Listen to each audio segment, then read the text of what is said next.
Jeigu mes gerbėm savo kolegą, savo darbdavius, kiekviena organizacija turi tam tikrą įvaizdį. Ne? Ir mūsų išvaizda ir apranga turi atitikti tos organizacijos kultūrą. Ir savo apranga mes gerbėm savo kolegas. Visų pirma, higiena, nusiprausiam, švarus jokių prakaito kvapų. Lygiai taip pat būtų per ryškus kvepalai. Irgi neleistini darbe. Nu, bet jeigu menininkas. Tai jau menininko kultūra, jau ten bus kitaip. Bet higiena jinai privaloma, ar ne? Tai aišku, kad privaloma. Per daug ryškaus kvapo negali būti. Drabužiai turi atitikti aprangos stilių, tam tikrą dalykinės aprangos, jie turi atitikti. Jie gali būti laisvesni, kūrybiškesni ar konservatyvesni, bet jie turi atitikti. Pagaliau mes turim visi virtuvėlę, ar ne? Dažniausiai turim dabar jau.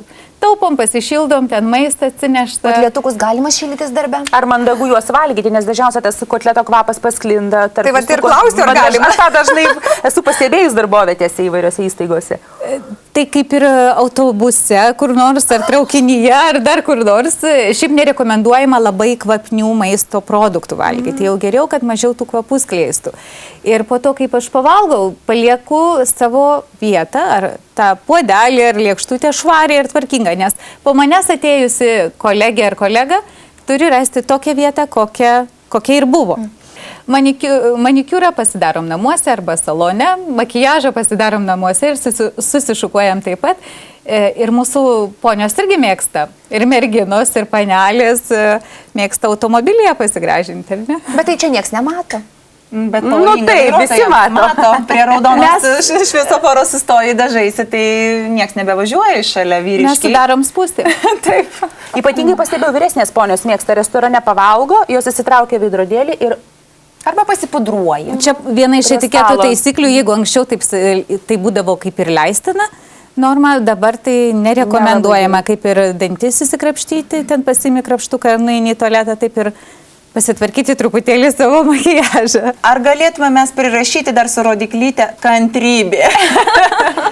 Matot, iš tikrųjų labai gera pastaba, nes to santūrumo, kantrybė ir ten ir yra. Santūrumas ir kantrybė, manau, skiriasi. Santūrumas yra tada, kada mes toleruojam kitą žmogų, ar ne? Esam pagarbus tam kitam žmogui, neduodam jam patarimų, jeigu jis nepaprašė to mūsų patarimo. Žinot, ar ne visi tą dekalogą, kad elkis su kitu taip, kaip norėtum, kad su tavimi elgtųsi. Kanto. Nesenai medikų konferencijoje girdėjau kitą pasakymą, kad duok kitam tai, ko jis nori, kai tau reikės, tu irgi sulauksi. Ir aš galvoju, čia puikus paantrinimas Kanto dekalogui, bet kaip mūsų visuomenė ir kada mes to sulauktume? Tai ta visuomenė turi būti pakankamai brandi, morali, kad vienas į kitą žiūrėtume pagarbiai, kaip į asmenį, o ne kaip į priešą. Mes labai daug apkalbėjom tokių situacijų, iš kurių tikriausiai yra labai sunku kažką, taisyklę kažkokią išvest. O pavyzdžiui, dabar labai dažnai būna, kad prekybos centras yra ne vienas aukštas, keli aukštai ir mes kylame liftu. Ir visiems yra klausimas, kas turi užeiti liftą pirmas, kas pirmas turi išeiti. Va tokių taisyklių, ar ne, tokių paprasčiausių kasdieninių situacijų. Sakykime, pakilimas liftu ar eskalatorių. Prie lifto, kas priėjo pirmas, tas ir įeina, ar ne? Jeigu tai yra pora, tai greičiausia vyras pirmas eina, nes, žinot, liftas yra pavojinga vieta kaip ir į barą, ar ne? Tai ten jau vyras turi eiti pirmas. Čia vyras pirmas eina. Jeigu yra hierarchiškai, jeigu mes esam, čia mes prekybose. Taip, ne? Tai jeigu matot, kad jau spūstis susidaro ir daug žmonių, tai tikrai nereikia grūstis, atvažiuos kitas liftas, arba galit palipti vienus laiptelius. Nėra čia jau tokios būtinybės būtinai pasikelti, bet jeigu labai jau tai būtina jums pasikelti, žinot, galit palaukti, kol vėliai nusileis. Jeigu jau įlipot ir nespėjot paspausti reikiamo jums aukšto, jeigu daugiau ten tų aukštų, tai nebūtina brautis vėl pro visus. Galima paprašyti šalia esančio paspausti ir, aišku, po to reikėtų padėkoti, nes kartais tarsi savaime suprantama, kažkas turi už mane paspausti, kažkas turi man paduoti, bet kur tas mano ačiū? Jeigu mes susidūrėme su nemandagiu žmogumi, ar ne, ir jis išliejant mūsų visą savo pyktį, tulžį, kaip ar tai būtų ta bobutė pikta, ar tai būtų koks nors vyriškis, kuris tave norės pamokinti vairuoti, kaip dažnai būna, žinot, moterį jiems reikia pamokinti, blondinė už vairo, jisai sustabdys, jis pradės. Kaip sutramdyti tokį agresyvų, nemandagų žmogų? Gal yra koks stebuklingas sakinys, ar poza, ar veiksmas netgi. Žiūrint, kokia situacija. Galite ten pagal situaciją sakyti, ačiū Jums už pastabą, arba tiesiog nereaguoti, mandagiai, nusišypsoti. Taip, šypsena labai užkrečianti emocija. Jeigu nusižiovautume dabar kurį nors, tai kita irgi paskui. Jeigu nusišypsosit, tai iš karto galbūt neatsakys šypsena, bet jeigu kažką pasakysi draugiškai, ir net tam pačiam tone. Bet vėl, žinot, suvaldyti tą emociją, kuri kyla, natūraliai kyla mūsų viduje, atgal rėžti tuo pačiu. Tai rodo jūsų tą mandagumą, jūsų brandumą. Nes valdyti emocijas reikia išmokti. Tas mandagus žmogus, iš tikrųjų, tas žmogus, kuris valdo savo emocijas ir jis neleidžia į paviršių joms.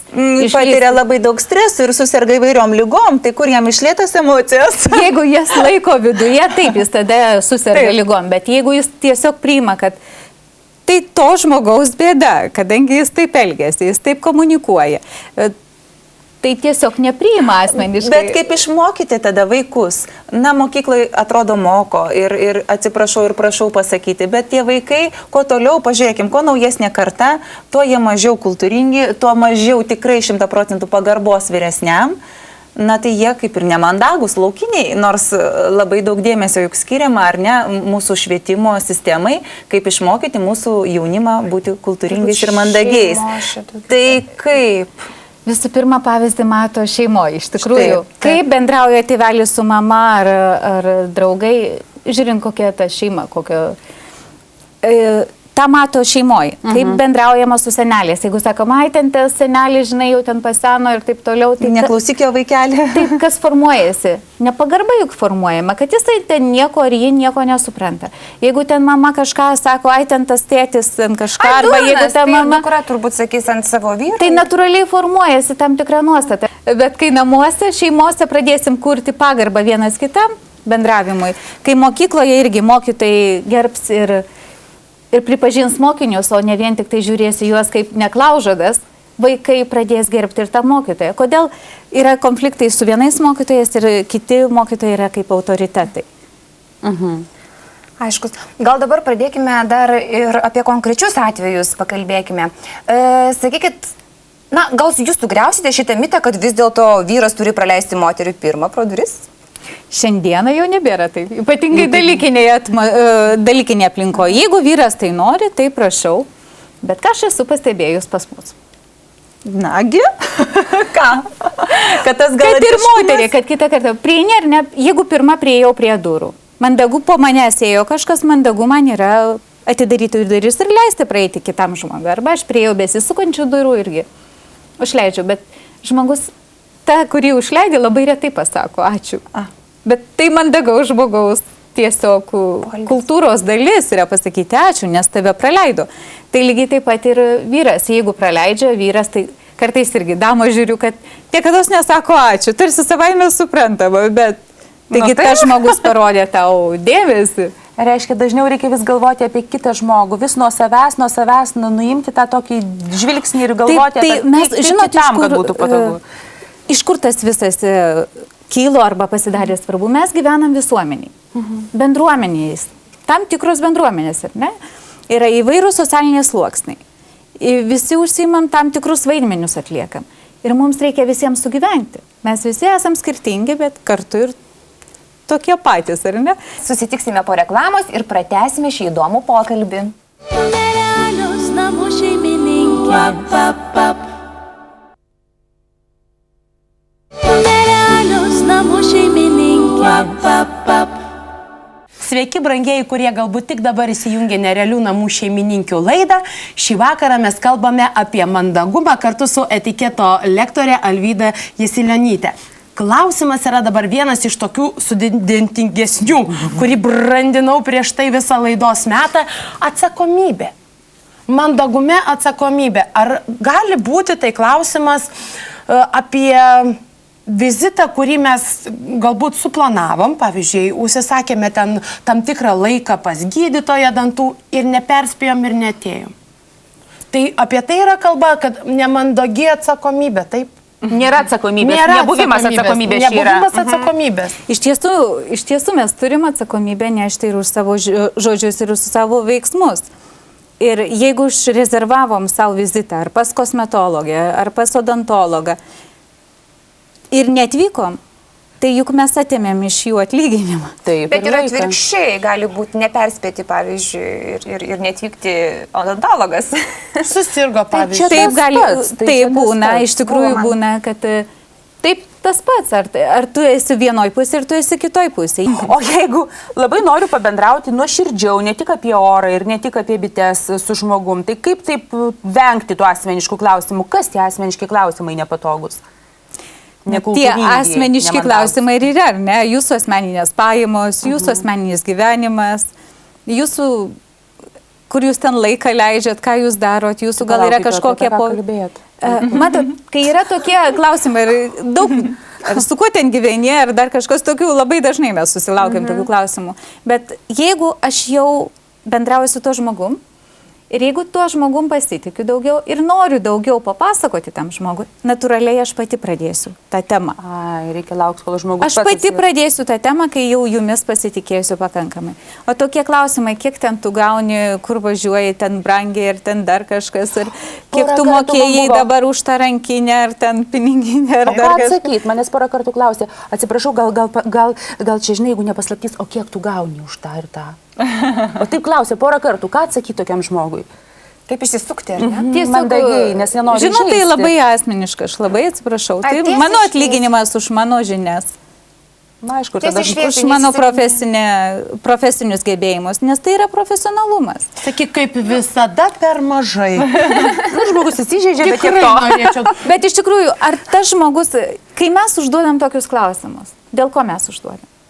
Smalsumo, Smalsu, palyginimo kad gal, ar palyginimo. daugiau už mane, ar mažiau už mane gauni. Nebūtinai, pavyzdžiui, jeigu Gintarė nusipirko gražią rankinį ir sakau, kokia graži, kur pirkai, kiek mokėjai. Kažkaip man tai natūraliai taip Bet jūs išeina. betarpiškai jau bendraujat. Na, su artimu jau taip galima, ar ne? Taip, Su draugiam taip Su galima, draugėm tai taip. faktas.